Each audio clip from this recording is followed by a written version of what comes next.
Assalamualaikum warahmatullahi wabarakatuh. Waalaikumsalam warahmatullahi wabarakatuh. Baik, selamat pagi anak-anak. Selamat pagi Bu Guru. Gimana kabarnya hari ini? Alhamdulillah luar biasa. Allahu Akbar. Baik, sebelum kita lanjutin untuk melanjutkan pembelajaran hari ini, Ibu mau absen dulu ya.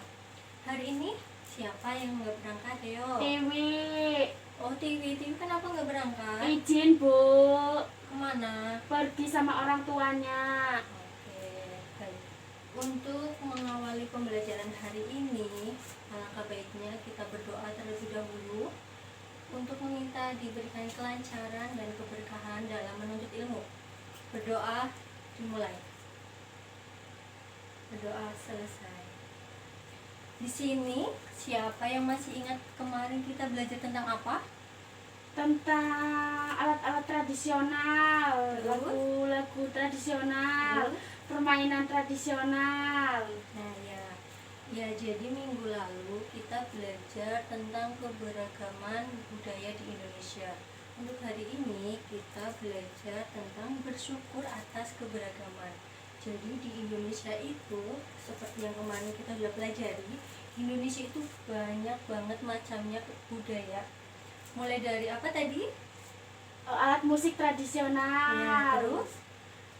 lagu nasional, lagu Nah, tradisional, iya. Dan salah satunya ada permainan tradisional. Apa itu? permainan benteng dan Dan gobak gobak sodor. iya. Ada yang pernah main gobak sodor atau benteng? Belum.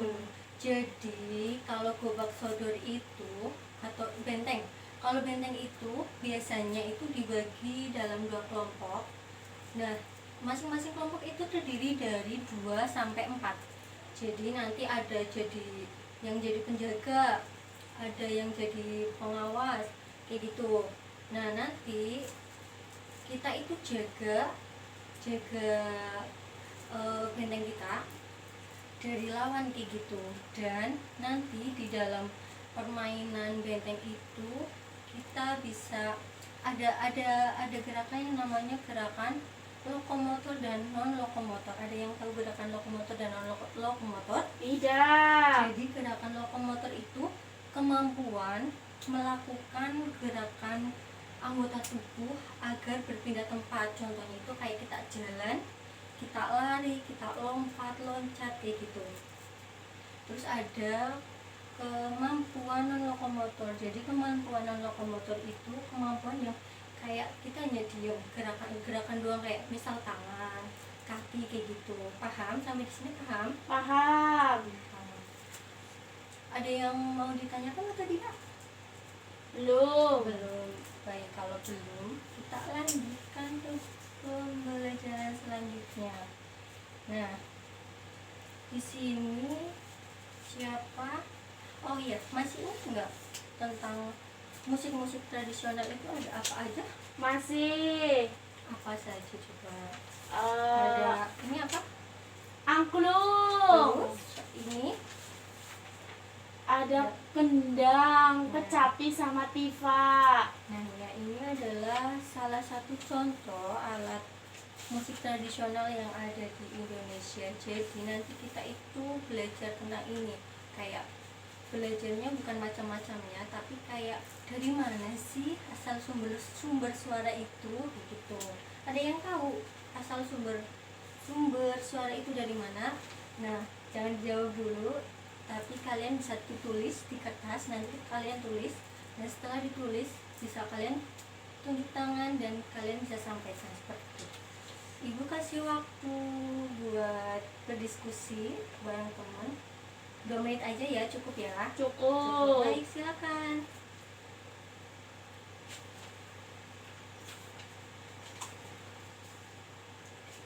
Ya, sudah? Sudah. Coba tunjuk tangan ya, Sinta, apa saja? Ada sumber bunyi dan ada pendengar. Nah iya betul. Jadi bunyi itu merupakan gelombang perambatan arahnya itu sejajar dengan arah getarannya.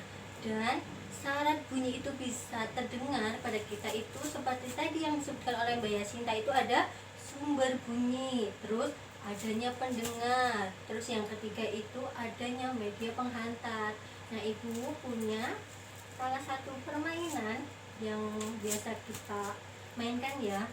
Ini salah satu permainan yang alat komunikasi yang biasa kita mainkan dulu sama Ibu. Mungkin kalian juga biasa memainkan ya bareng teman. Silakan ya Sinta, biar kita bisa tahu alat ini gimana sih cara pakainya gitu.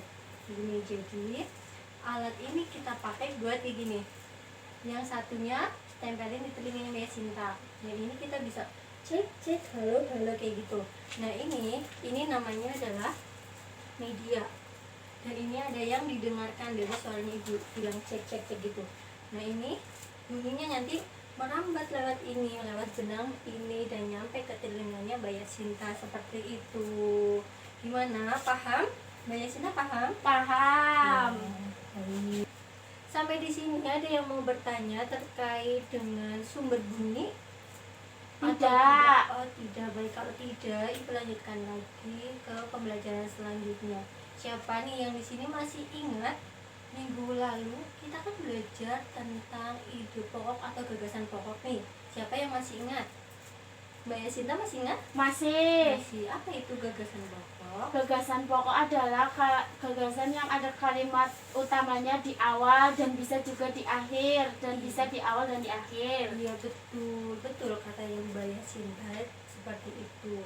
Nah, karena kalian sudah paham, silahkan kalian baca bukunya di halaman 7. Silahkan kalian baca, terus kalian tulis seperti itu. Nanti kalau misalkan ada yang kurang jelas terkait dengan gagasan pokok dan ide pokok, bisa ditanyakan langsung ya kepada Ibu. Silahkan.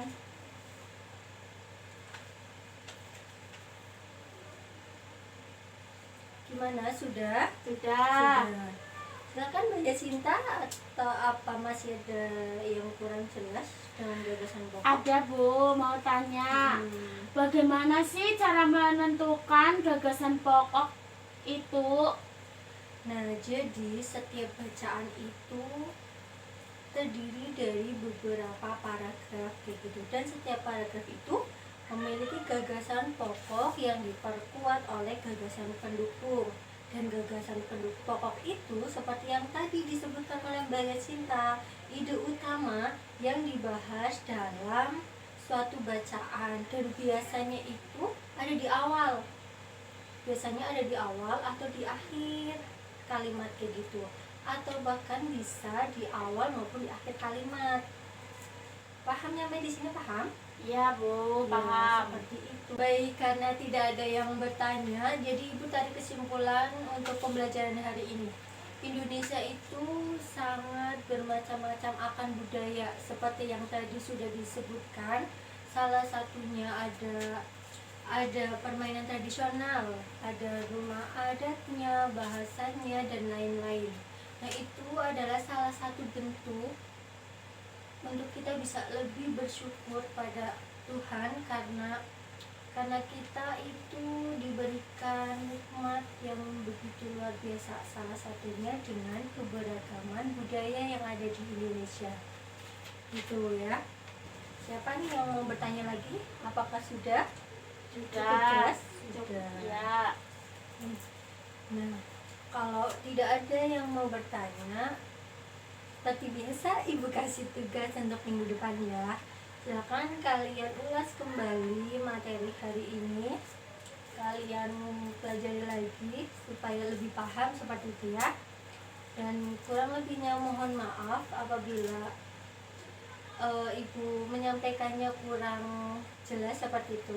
Tetap jaga kesehatan, jaga protokol kesehatan, tetap semangat dalam belajar. Oke?